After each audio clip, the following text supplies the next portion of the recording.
Market Journal, television for agricultural business decisions, is a presentation of the University of Nebraska-Lincoln's Institute of Agriculture and Natural Resources. Promotional support is provided by the Nebraska Farmer Magazine.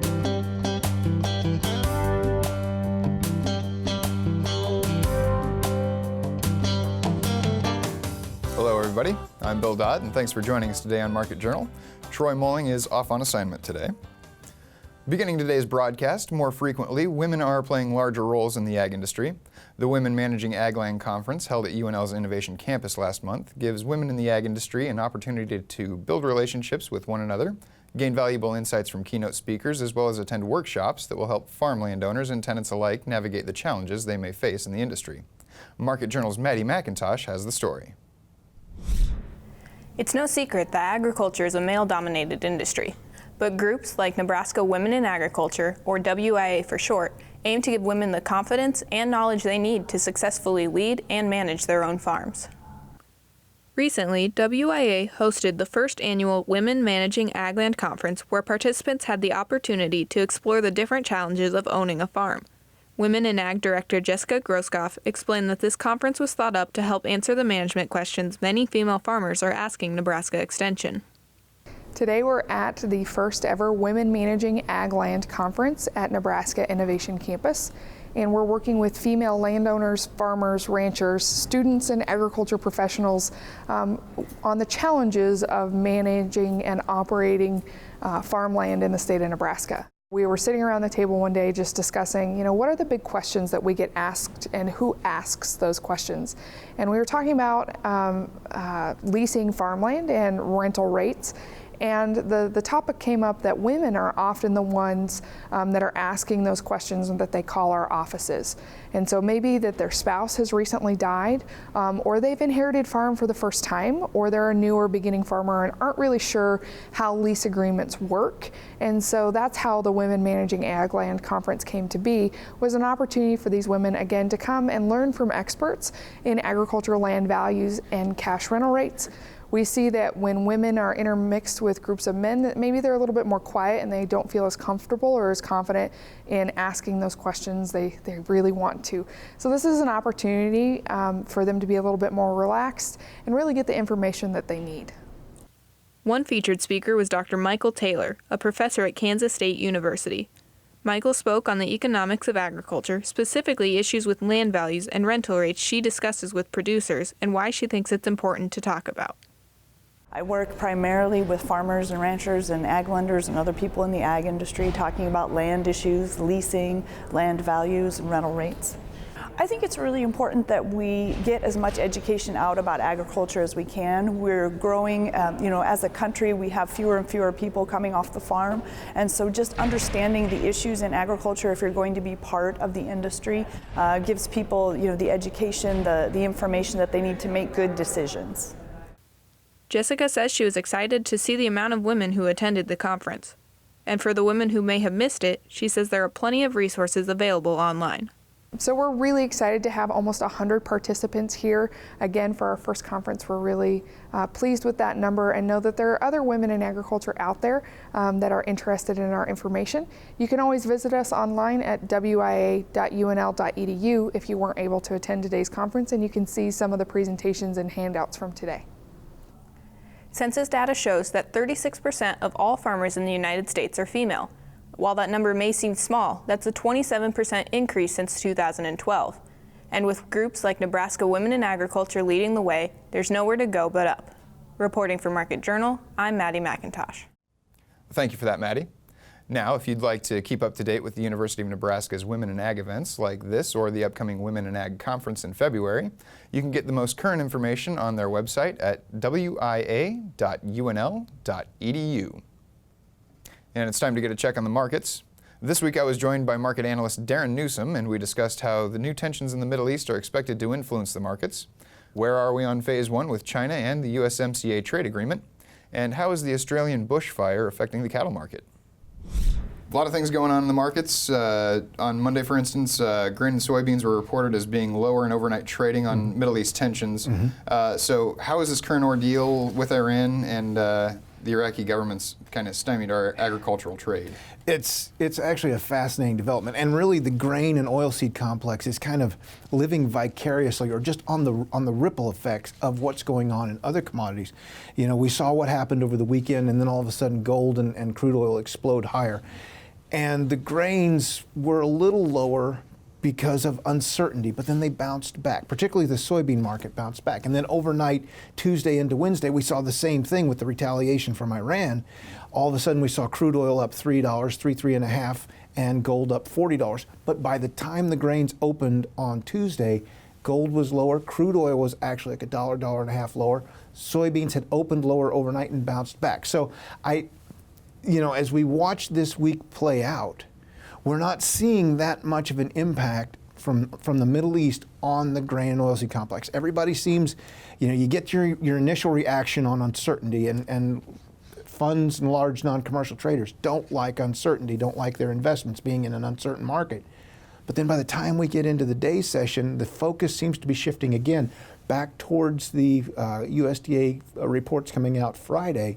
So, there's a lot of swing back and forth, and grains and oilseeds really aren't moving all that far. All right, sticking with overseas trade, we've got phase one of the trade deal with China, and USMCA, has been ratified by Congress. What kind of potential do these deals hold for ag producers, and what should they be most concerned with as these when it comes to these trade agreements? Okay, let's start with USMCA, NAFTA 2.0. From what I've read and from what I see, there's not a lot of change. Now, one side's going to argue this is the greatest thing since sliced bread for the U.S., Canada, and Mexico.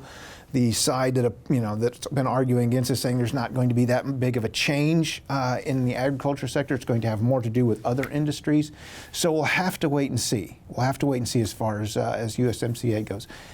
The trade agreement with China. Do we actually have one? January 15th is supposedly going to be the signing date for phase one. And phase one has been tossed about in the markets now for a week, 2 weeks, whatever it's been. Just earlier this month, already in 2020, China has come out and said, well, they're not going to increase their imports quotas just to make the U.S. happy, just to buy more U.S. grains. So does that cast a shadow of doubt, a larger shadow of doubt over this signing date of January 15th? I'll be interested to see if it actually gets signed on the 15th. Do we have a deal? Do we not? And every day that this gets put off, delayed, or even signed, every day we move closer to Brazil's next crop, which is supposed to be record large, soybean crop, which is supposed to be record large. So, it just seems to be a delay tactic, a siege tactic against U.S. market until that Brazilian crop is ready to go. And speaking of the Brazil crop, you mentioned they're expected to have about a 3% increase in soybean production this year, whereas the U.S. Puts U.S. projections to fall. What are some of the contributing factors that we're seeing here in this scenario, and how can this affect prices domestically? All right, domestically, soybeans have actually done relatively well over the course of the winter, as they were expected to, because we've increased our shipments. We had this little window of opportunity. Brazil had record exports to close out the year, or up through the last quarter of the year.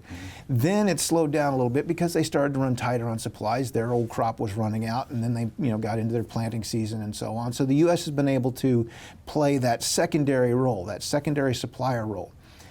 What could happen is if Brazil's crop comes in, let's say starting in that February timeframe, the U.S. basis has been strong. The cash market has been strong. Futures have been holding together relatively well. If all of a sudden we're cut off and we're still running below what we were projecting, what's been projected for U.S. exports this year. So if all of a sudden we're cut off and our export shipments go down to zero, or basically nothing, and Brazil takes the place, I think we're going to finally see this strong basis seen across the United States start to crack. I've been watching it closely. It's been an incredible story. But I think the first sign that export demand is slowing down is going to be in this basis. And once that happens, I don't see the futures market staying up all that much longer. Moving on to ethanol, at the end of December, the EPA received an additional 16 requests for 2019 SREs. If granted, does this fly in the face of the deal that President Trump made with industry leaders back in October? Oh, of course. I mean, this just continues to push these waivers further and further down the road. And you know, we're just accepting more and more of these waivers. And it does seem to fly in the face, not only what he told the industry, but what he's told farmers and told everyone else. And last topic I have for you today revolves around the bushfire in Australia. Mm-hmm. They're a pretty big contributor to the beef market. So mm-hmm. What we know right now is the number of cattle and sheep that have expired in the fire has yet to be tallied. Mm-hmm. What kind of effect do you see this disaster having on the cattle market? Well, we've seen an explosion, or I like to call it a stampede, in the cattle market this week. Contracts have just jumped higher. They jumped higher Monday, and then they backed off again on Tuesday. Rather unexpectedly. It looked from a short-term technical point of view that they were going to try to go higher. They didn't. But I still think that it's providing some support to the market. This idea that we could possibly see increased export, increased demand for U.S. beef supplies. Another market that's been looked at, another market that's certainly been benefited from the disaster that's going on in Australia is U.S. wheat. We're seeing the Chicago wheat market hold together relatively well, indicating that there's some demand. So I do think these fires, and it's extraordinary to see the maps as to the extent of the fire and the extent of the damage, is providing some support, even if it's just coming in from investment traders thinking that something should happen because of headlines, to both the cattle markets and the U.S. wheat market. Big thanks to Darin for joining us this week. Next week, we'll be joined by livestock analyst Daryl Peel from Oklahoma State University. So if you have a question you'd like for us to ask him, please email us or get in touch on social media, and we'll pass your question along. And it's time now for this week's trivia question. This week, we're comparing apples to apples. So here we go. There are more than 6,000 kinds of apples grown around the world. Which country produces the most apples in the world? Is the answer A, China, B, the United States, C, Russia, or D, Italy?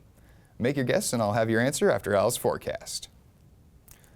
Moving on, and Jimmy Frederick made headlines when he broke the national soybean yield record in 2017 with a 163 bushel per acre irrigated soybean crop. In 2018, he broke another record with a 138 bushel rain-fed soybean crop. And with 2019's extreme weather, the Rulo area farmer didn't set any records this year, but he did come remarkably close considering this season's planting delays. And like the past 2 years, Frederick reached these high yields with populations below 100,000 plants per acre. In October, he harvested 118.42 bushels per acre rain-fed soybean with a population of 70,000 plants per acre. You can read about Frederick's approach to high-yield soybeans in the January Nebraska Farmer. And it's time now for a weather with Nebraska Extension ag climatologist and Market Journal chief meteorologist Al Dutcher. And Al, we're inching our way deeper and deeper into the winter months, so what should we be expecting in this week's forecast? Well, Bill, we're coming into the statistical time of the year when we see the coldest temperatures on average for winter, and that is the third week of January, so it's appropriate that we finally start to see some colder signs of some colder air moving into our region, get us back to more winter-like conditions. You can't complain about this last week. It's been fairly warm.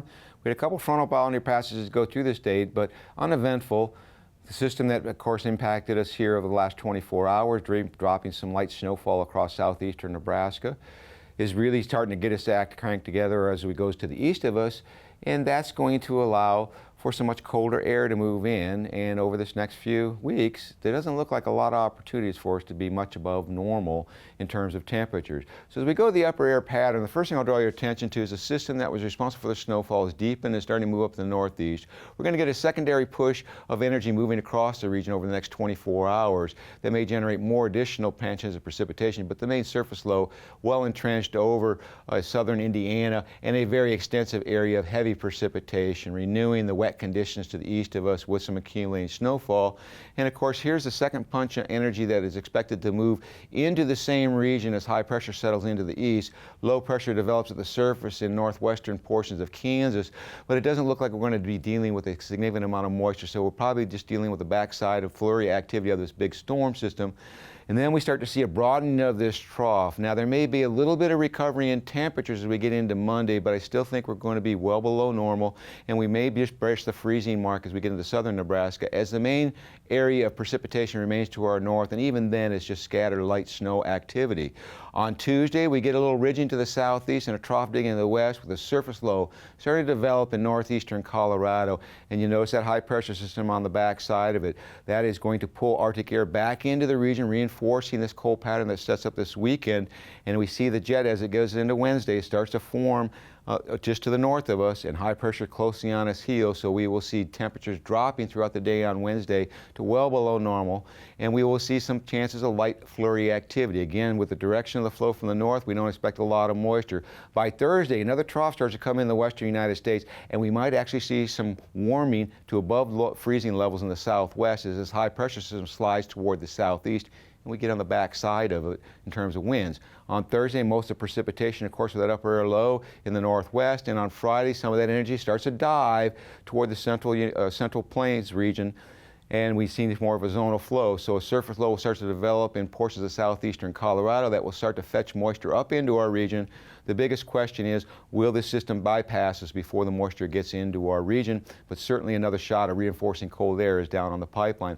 So if we look at the 8 to 14 day forecast from next Thursday to the following Tuesday, you can kind of see hints of that cold air trying to continue to reinforce itself over the northern plains to the central plains, with most of the warmth now being pushed off into the southeastern United States. In terms of precipitation, of course, we're showing above normal precipitation, but understand that we're talking in terms of above normal about 1/10 of an inch for this time of the year in the western part of the state, 1/4 inch here in the east. So overall, I think that we're probably going to be more toward the below normal sign, as most of these systems look like they're going to pass to the southeast and we stay in the cold air. So Bill, it looks like cold air and winter is finally here. Thanks, Al. Back to trivia now, and this week we asked, with over 6,000 varieties of apples grown in the world, which country produces the most apples? If you chose China, you're correct. According to the USDA, China is the topmost producer of apples, producing 44 million tons annually, while the U.S. comes in second with a modest 4.6 million tons. How do you like them apples? Anytime is a good time to be thinking about the soil you plan to sow. Positioning your operation to be more resilient to extreme weather includes focusing on long-term soil health. During the growing season, the U.S. Department of Agriculture's Natural Resources Conservation Service, in conjunction with Nebraska Extension, held a soil demonstration at the Linneman Farm south of Snyder, Nebraska. While there, we caught up with UNL Assistant Professor Andrea Basche to see what kind of data the on-farm research was turning up. Soil quality is the inherent capacity of the soil to perform its important biological, physical, and chemical functions. On a sunny summer day, Nebraska Extension experts descended on the Linneman Farm just south of Snyder for a soil health demo. Through observing different soil management systems, UNL Assistant Professor Andrea Basche hopes to see how different systems affected soil health and crop productivity. Our goal with the research that we're doing with the Soil Health Initiative is really to demonstrate the soil benefits and the soil improvements of different management systems related to soil health. So farmers got to select what they wanted to look at. So we have some treatments that are looking at cover crop mixes, or cover crops plus livestock, or crop rotations plus cover crops. So at the end of this project, we'll have a nice record of several different soil health management systems and the different benefits that they provide on farms. So we're a couple years into it. We're starting now to do more soil sampling and starting to look for more of those differences really as the project's gone on for a few years. But we've already found some interesting differences, in particular in water infiltration with cover crop compared to no cover crop treatments for the farms who've looked at that. So we're already starting to document, even in just one summer of more targeted data collection, some nice improvements on the farms. I'm going to give you guys the best. These projects started with environmental quality incentive program contracts that local producers put together with NRCS staff members in 2016 and 2017, along with a bit of guidance from UNL on designing individual projects and experiments in a way that would yield the best data. Just a few years into the projects, and researchers are already making some interesting finds. And so the way the university is involved is that the university helped to design these on-farm experiments so that they were replicated in strip trials in a way that we could collect data from. So it's a really unique opportunity to look at different soil health management systems that producers are using around the state. So they got to choose the different treatments. And the farm that we're at right now has a multi-species cover crop mix grown in a corn, soybean, wheat rotation, and that is being compared to a corn, soybean rotation grown with a winter rye cover crop. And so they've already seen some really nice benefits of the multi-species mixed cover crop in a corn, soybean, wheat rotation that we've been learning a little bit more about, including the fact that the soybeans following wheat and the cover crop mix had better canopy cover earlier in the growing season, which is good for weed suppression. In fact, they've observed on this farm that they've had less water hemp in the multi-species cover crop mix compared to the corn soybean rotation just with a rye cover crop. And what we're going to be doing over the next several years is looking at soil samples that have been taken from this farm at the beginning of the experiment and in subsequent years to see how various soil properties are changing on this farm. And according to Andrea, when it comes to the outcome of each experiment, they each seem to have their own pros and cons. When it comes to what cover crops you should use, what seeding rate you should apply, and how to rotate them largely depends on the goals you've set for your operation. Generally what happens in a cover crop mix is that there will be some that dominate. Winter rye is one that seems to really perform well, and in a mix often will grow faster than the others and overtake the ground. A lot of that has to do with the seeding rate that you select for the different species too. So you want to try to select, the right seeding rate to have the best mix, but it really depends on what your goals are.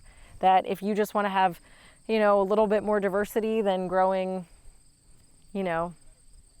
some of all of them, and you might not be too concerned about how much, more growth you have of a cereal than the brassicas or the legumes. But if you're really concerned about getting nitrogen contribution or good growth from something like radishes or turnips that will have a nice underground portion that can break up soil compaction, then you might plant those at a higher seeding rate or at an earlier time so that they have more chance to establish. But actually what we see here in this field, there are some areas where the rye has grown more rapidly, but we were able to identify all of the different plants out here. So I think this is, good timing, good seeding rate selection to have a good, diverse cover crop mix.